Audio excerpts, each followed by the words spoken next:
ॐ नमः शिवाय।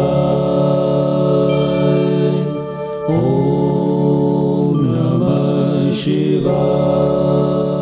भज मन नारायणे नारायणे नारायणे, भज मन नारायणे विष्णु नारायणे नारायणे नारायणे विष्णु। भज मन नारायणे नारायणे नारायणे, भज मन नारायण। बोल विष्णु भगवान की जय, बोल शंकर भगवान की जय, बोल मात गंगा तेरी सदा ही, बोल कार्तिक भगवान की जय, बोल गौ माता की जय, बोल तुलसा महारानी की जय। आज द्वादशी तिथि, कृष्ण पक्ष की द्वादशी तिथि, कल त्रयोदशी है, यानी कि कल धनतेरस 19 तारीख धनतेरस की पूजन सभी करेंगे। और उसके बाद नरक चतुर्दशी 20 तारीख की, और जो दीपावली लक्ष्मी पूजन है वो 21 तारीख का। हमारे सूरजमुखी जब होते हैं तभी तिथि अगला प्रारंभ होती है। ये इतने बजे से लेकर इतने बजे तक है, इतने बजे से लेकर इतने बजे तक है, हम इसको नहीं मानते हैं, इसकी कोई मान्यता नहीं है। सूरजमुखी जो एकादशी रखते हैं, कौन कौन रखते हैं एकादशी? जब दशमी के साथ एकादशी लगी होती है, कोई रखता है?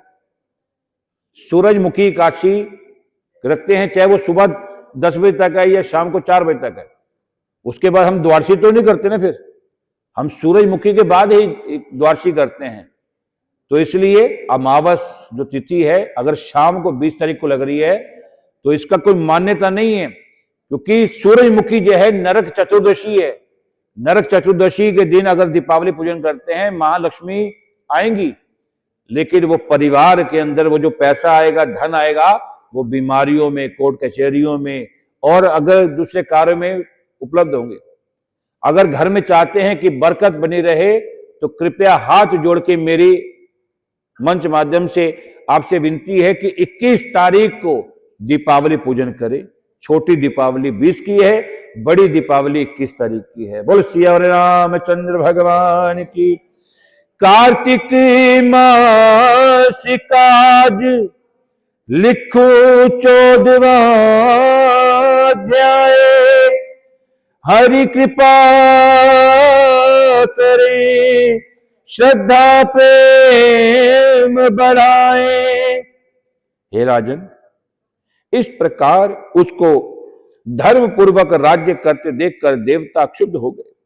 उन्होंने देवाधिदेव भगवान शंकर का मन में स्मरण करना प्रारंभ कर दिया और कितने ही प्रकार के स्तुति की। जब भक्तों की कामना पूरी करने वाले भगवान शंकर जी ने नारद जी को बुलाकर देव कार्य करने की इच्छा से उनको देवपुरी भेजा। भगवान शंकर भक्त नारद भगवान शंकर की आज्ञा से देवपुरी में गए। इंद्र आदि सभी देवता व्याकुल हो शीघ्रता से उठकर श्री नारद जी को स्तुति करने लगे। उत्कंठा भरी दृष्टि से सबने नारद जी को और देखा, अपने सब दुखों को कहकर उन्हें नाश करने की प्रार्थना की। तब नारद जी ने कहा कि मैं सब जानता हूं, इसलिए अब मैं दैत्यराज जलंधर के पास जा रहा हूं। ऐसा कहकर देवताओं और आश्वासन देकर श्री नारद जी ने जलंधर की सभा में आए। जलंधर ने नारद जी के चरणों की पूजा कर हंसते हुए कहा कि हे ब्राह्मण, कहिए आप कहां से आ रहे हैं और कहां कहां पर आपने क्या क्या देखा, यहां कैसे आए? मेरे योग्य जो सेवा हो उसके लिए मुझे आज्ञा दीजिए। जलंधर के इस प्रकार वचन सुनकर नारद जी प्रसन्न होकर बोले कि हे दानवराज, महाबुद्धिमान जलंधर, तुम धन्य हो, क्योंकि इस समय सब रत्नों के भोक्तों एक तुम ही हो। हे दैत्य श्रेष्ठ, अब आप मेरे आगमन का कारण सुनिए, जिसके लिए मैं आज यहां पर आया हूं। हे दैत्यराज, मैं स्वेच्छा से कैलाश पर्वत पर गया था। वहां 10,000 योजनों में फैला हुआ कल्प वृक्ष का वन है।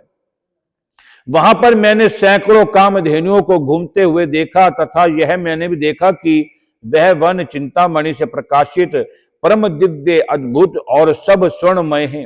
मैंने वहां पार्वती जी के साथ स्थित भगवान शंकर जी को भी देखा, जो सुरांग, सुंदर, गौरवर्ण, त्रिनेत्र, मस्तक पर चंद्रमा धारण किए हुए है। यह देखकर मुझे बड़ा ही आश्चर्य हुआ है कि इनके समान समृद्धिशाली त्रिलोक में कोई भी नहीं है।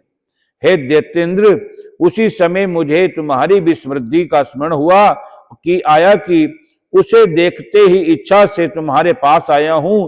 यह सुनकर जलंधर को बड़ा हर्ष हुआ। उसने नारद जी को अपनी सब समृद्धि दिखला दी।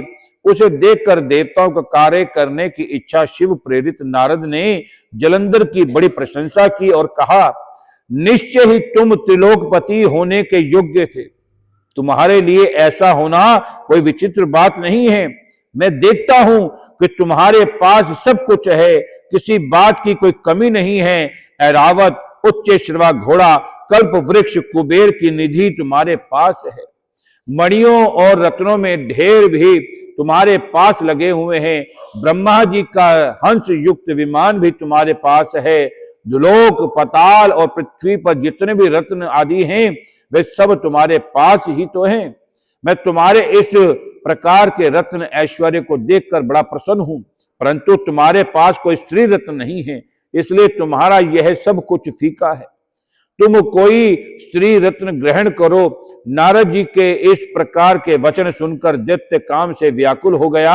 उसने नारद जी को प्रणाम करके पूछा कि ऐसी स्त्री कहाँ मिलेगी जो सब रत्नों में श्रेष्ठ हो। ऐसा रत्न कहीं मिले तो मैं अवश्य ही लेकर आऊंगा। देवर्षि नारद जी बोले, ऐसे रत्न तो कैलाश पर्वत पर योगी शंकर जी के पास है। बोल शंकर भगवान। उनके श्रांग सुंदर पत्नी देवी पार्वती बहुत ही मनोहर है। उनके समान सुंदर मैंने आज तक नहीं देखी।